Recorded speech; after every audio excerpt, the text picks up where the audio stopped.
Hi, I'm Lieve Hansen for Betty Crocker Kitchens. If you're looking for a special birthday cake for your little fairy princess, I think I have a great idea for you. It's a princess cake, and as you'll see, the cake forms a beautiful gown over a doll. Let's get started.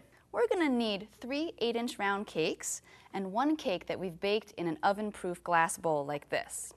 I'm going to push this over to the side and we're going to start cutting.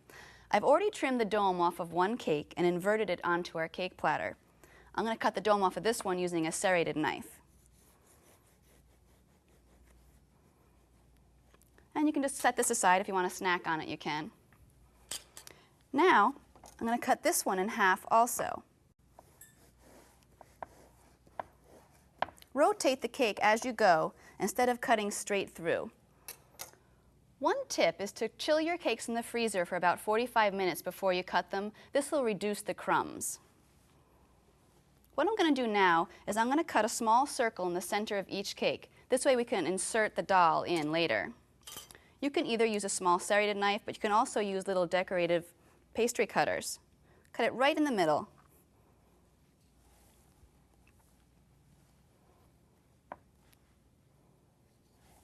One trick to keep a nice clean edge on your decorating surface is to use little pieces of parchment paper, and you can tuck them under the cake. I've pre-tinted some of our frosting pink just using food coloring that you find in the grocery store. I'm going to take a nice sized dollop and place it right on. Then I'm going to take my offset spatula and spread it evenly over the entire surface.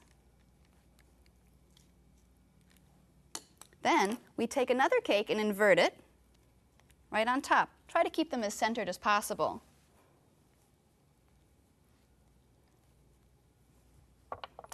And then the top. Okay, it's time to do a crumb coat. A crumb coat is basically just a thin layer of frosting that covers the entire cake, and it seals in the crumbs so that your final coat looks nice and clean. It looks like this one's completely covered, so I'm going to go ahead and show you a nice trick. You can actually keep spreading the frosting over with your offset spatula, but a nice way to get it really smooth is just use a piece of paper. Cup the paper like this, curve it to the side of the cake, and pull straight up, and you get a nice smooth edge. Continue around the entire cake.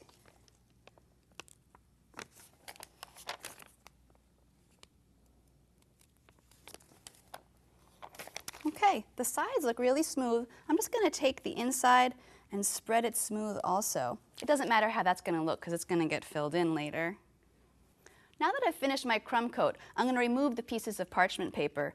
Just slide them right out. If there's still a little bit of a messy edge, just come back with your offset spatula and smooth it over. Now that our crumb coat is done, I'm going to put it in the freezer for about 45 minutes to set up before we finish frosting it. I have one already set, so let me go get it.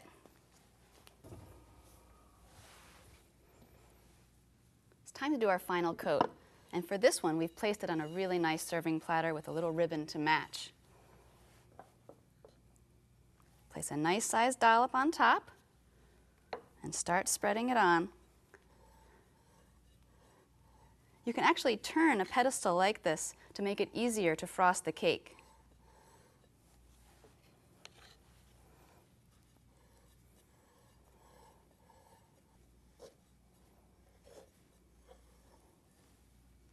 Okay, it's all covered. Now you have a few choices. You can go ahead and make it smooth again with that same technique we did with the crumb coat and the paper, or you can give it a little texture. You can do lines up and down. I think I'm going to give it some little swirls. Just take your spatula, press it into the frosting and spin it and lift up. It sort of looks like billowing fabric. There's really no pattern to this. It's all random movements. And I think we're ready.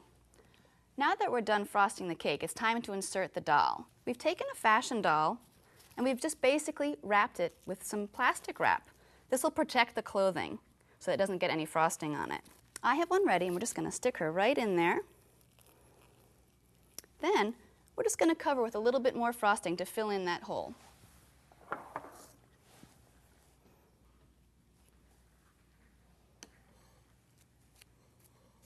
If your fashion doll has long hair, you might consider wrapping it in plastic wrap also so it doesn't get frosting on it.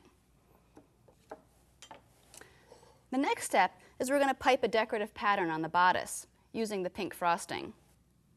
Always squeeze a little bit of the frosting out into your bowl beforehand in case there's any air pockets. Squeeze and hold in place and then pull out as you release pressure, and you'll get a nice little rosette or star. Continue around the entire bodice.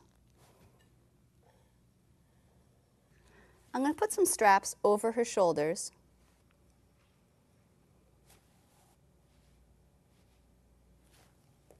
Now we can add some candy highlights. I have these little stars which will be perfect for a fairy princess. You can put them in little clusters of 3.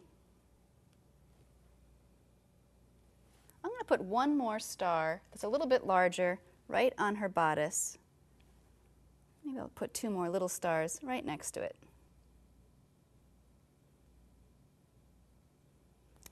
And now for the crowning touch, you can make a wand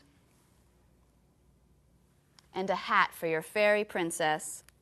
I love to use a real doll for this cake so that the birthday girl can keep it as an extra special memory. I'm Leaf Hansen for Betty Crocker Kitchens.